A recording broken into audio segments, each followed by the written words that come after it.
श्री कृष्णाय नमः। श्रीमद् आचार्य चरण कमलेभ्यो नमः। श्री महाप्रभु जी की निज वार्ता प्रसंग 7। महाराज, हमारी गायों का एक ग्वाल हतो। वह सारे गांव की गायों को चराने को ले जाता। वहाँ एक ब्राह्मण की गाय बहुत बड़ी हती। वह गाय चरने को जाती, चरकर घर को आवे, तब वह ब्राह्मण दुहने को बैठे, तब दूध थोड़ा देती और सब दूध चढ़ाकर रखती। वह ब्राह्मण अपने मन में बहुत खींचता, मेरी ऐसी बड़ी गाय दूध क्यों नहीं देती। उसने अपने मन में सोचा कि कहीं गाय को ग्वाल दूह तो नहीं लेता, इसलिए ग्वाल को कहना पड़ेगा। तब जब सायंकाल ग्वाल अपने घर आया, तब उस ब्राह्मण ने जाकर उससे खींच कर कहा, क्यों रे भैया, तू मेरी गाय दूह लेते। तब उस ग्वाल ने कहा, भैया मैं तो इस बात में समझता नहीं, तुम वृथा बिना देखे मेरा नाम लेते हो, यह अच्छी बात नहीं।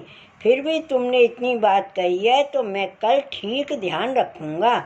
जब सवेरे वह ग्वाल गाय चराने को गया, उसने सब गायों को तो वन में छोड़ दिया और उस गाय के पीछे पीछे डोलने लगा।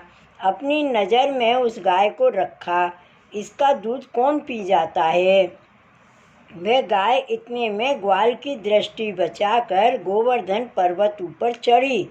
पीछे वह ग्वाल भी पर्वत पर चढ़ा और दूर से देखता है कि ऊपर एक बड़ी शिला थी, उसमें एक छेद था। उसके ऊपर खड़ी होकर वह गाय दूध श्रवण करती है।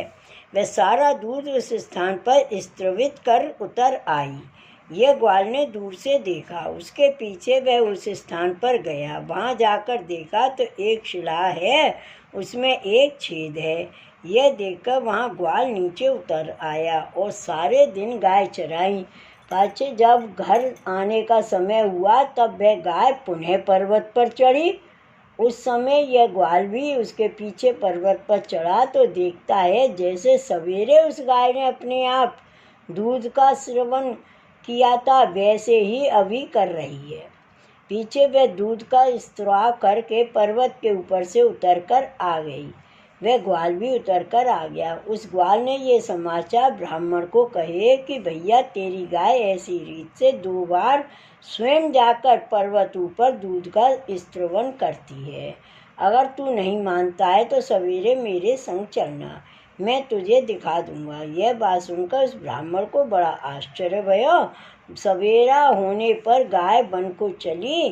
तब वह ब्राह्मण भी गाय के पीछे पीछे चला। आगे जाकर वह गाय पर्वत पर चढ़ी। तब वह ग्वाल और ब्राह्मण ये दोनों उसके पीछे पर्वत पर चढ़े। दूर से देखा तो वह गाय अपने आप खड़ी खड़ी दूध को स्त्रवण कर रही है। यह देखकर उस ब्राह्मण के मन में विश्वास भयो। उसने मन में विचार किया कि इस बात का अब क्या करना। पीछे उस ब्राह्मण ने आकर यह सब बात हमसे कही। हमने भी सुनकर आश्चर्य किया और आपस में विचार किया कि भैया, यह कारण है। यह क्या कारण है। हम सभी में एक बहुत वृद्ध था। उसने कहा, भैया मैंने तो ऐसा सुना है, जहाँ कुछ धन होता है वहाँ गाय अपने आप दूध स्त्रवित करती है। यह बात सुनकर हम निश्चय करके पर्वत ऊपर गए। वहाँ देखा एक बहुत बड़ी शिला है, उस शिला में एक छेद है। हम सभी ने यह विचार किया कि शिला को उठावें।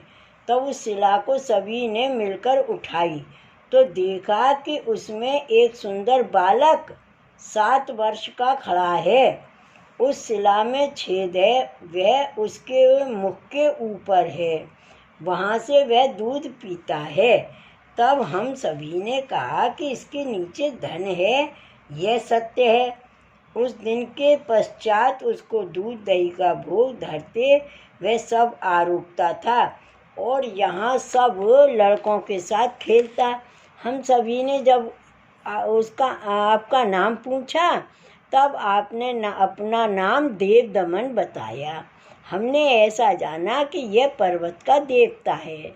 इंद्र ने जब वर्षा की थी, तब इसी ने ही रक्षा की थी, इसलिए सभी इनकी मान्यता करो।